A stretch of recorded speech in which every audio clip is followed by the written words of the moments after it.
వర్గపు నిజాం పైన ఉక్కు పాదం మోపినటువంటి ఉక్కు మనిషి ఈ సర్దార్ వల్లభాయ్ పటేల్ అని మనం చేస్తా ఉన్నాను.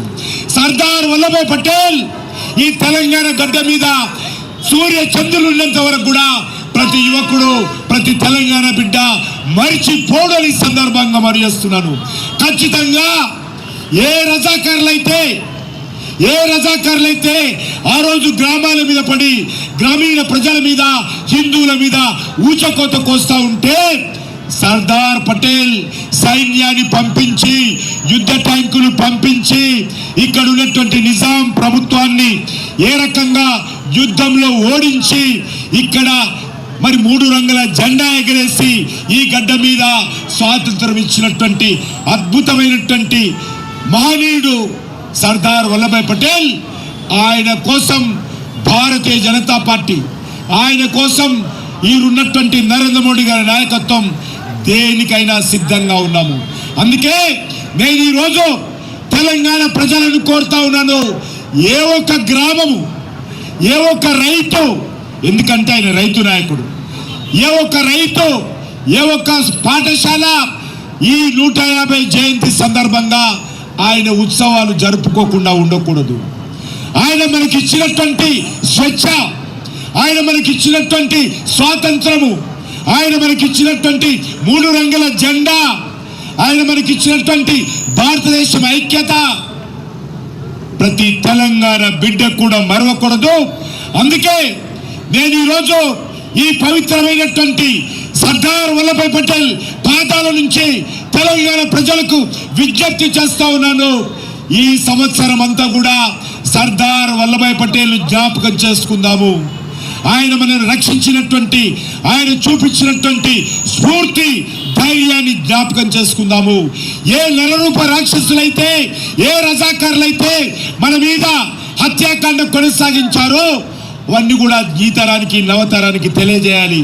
ఆ దిశలో ఈ సంవత్సరం అంతా కూడా ప్రతి తెలంగాణ బిడ్డ కూడా సర్దార్ పటేల్ జీవిత చరిత్ర తెలుసుకోవడానికి, ఆయన స్ఫూర్తితో ముందుకెళ్ళడానికి పునరంకితం కావాలని కోరుకుంటున్నాము.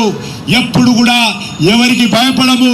కాంగ్రెస్ పార్టీ సర్దార్ వల్లభాయ్ పటేల్ అంటే వాళ్ళకు బాధ కలుగుతుంది. పివి నరసింహారావు తెలుగు బిడ్డ అంటే సోనియా గాంధీకి, రాహుల్ గాంధీ బాధపడతా ఉంటారు. సుభాష్ చంద్రబోస్ అంటే బాధపడతా ఉంటారు. ఆజాద్ చంద్రశేఖర్ అంటే బాధపడతా ఉంటారు. భగత్ సింగ్ అంటే బాధపడతా ఉంటారు.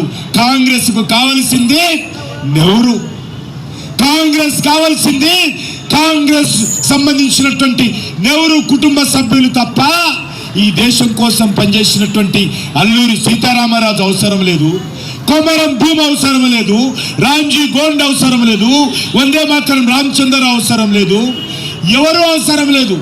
వాళ్ళకు ఒక నెహ్రూ తప్ప ఈ కాంగ్రెస్ పార్టీకి ఎవరు జ్ఞాపకం ఉండరు, ఎవరిని వాళ్ళు జ్ఞాపకం చేసుకోరు. అందుకే కాంగ్రెస్ పార్టీని ఈ దేశ ప్రజలు ఎన్నటికీ క్షమించరు. ఈ చరిత్రలో కాంగ్రెస్ పార్టీ స్వాతంత్ర సమర యోధులకు చేసినటువంటి ద్రోహము, విద్రోహము ఎక్కడ కూడా లేదు. ఆ రోజు ఈ దేశానికి మొదటి ప్రధానమంత్రి కావలసినటువంటి వ్యక్తి ఈ మహానుభావుడు, ఈ సాహసవీరుడు దేశానికి ప్రధానమంత్రి కావాలంటే కుట్ర చేసి ఈరోజు జవహర్లాల్ నెహ్రూ గారు రోజు ప్రధానమంత్రి చేశారు. దాని ఫలితంగా ఈ దేశము అనేక రకాల కష్టాలకు, అనేక రకాల సమస్యలకు ఈరోజు మనం ఇబ్బందులకు గురవుతా ఉన్నాము. ఆ రోజే సర్దార్ వల్లభాయ్ పటేల్ ఈ దేశానికి ప్రధానమంత్రి. ఈరోజు మన దేశం ఎప్పటికో అభివృద్ధి చెందిన దేశంగా ప్రపంచ చిత్రంలో ఉండేది. అందుకే ఈరోజు అభివృద్ధి చెందిన దేశంగా భారతదేశాన్ని తీసుకుపోవడం కోసము నరేంద్ర మోడీ గారి నాయకత్వంలో 2047లో సర్దార్ వల్లభాయ్ పటేల్ స్ఫూర్తితో, సర్దార్ వల్లభాయ్ పటేల్ యొక్క ఆకాంక్షలతో దేశ ప్రజల్లో ఉన్నటువంటి పేదరికాన్ని నిర్మూలన చేసి, దేశంలో ఉన్నటువంటి అన్ని ప్రాంతాలను అభివృద్ధి చేసి, దేశ ప్రజలకు సౌకర్యాలు కల్పించి దేశాన్ని ఒక అభివృద్ధి చెందిన దేశంగా, వికసిత్ భారత్గా, డెవలప్డ్ కంట్రీగా 2047లో తీసుకెళ్లడం కోసం కృషి చేస్తా ఉన్నాము. అది స్ఫూర్తి మనకు సర్దార్ వల్లభాయ్ పటేల్. ఈ సందర్భంగా భారతీయ జనతా పార్టీ ఈరోజు హైదరాబాద్లో సర్దార్ వల్లభాయ్ పటేల్ 150 జయంతి ఉత్సవాలకు ఈరోజు శ్రీకారం చుట్టాము.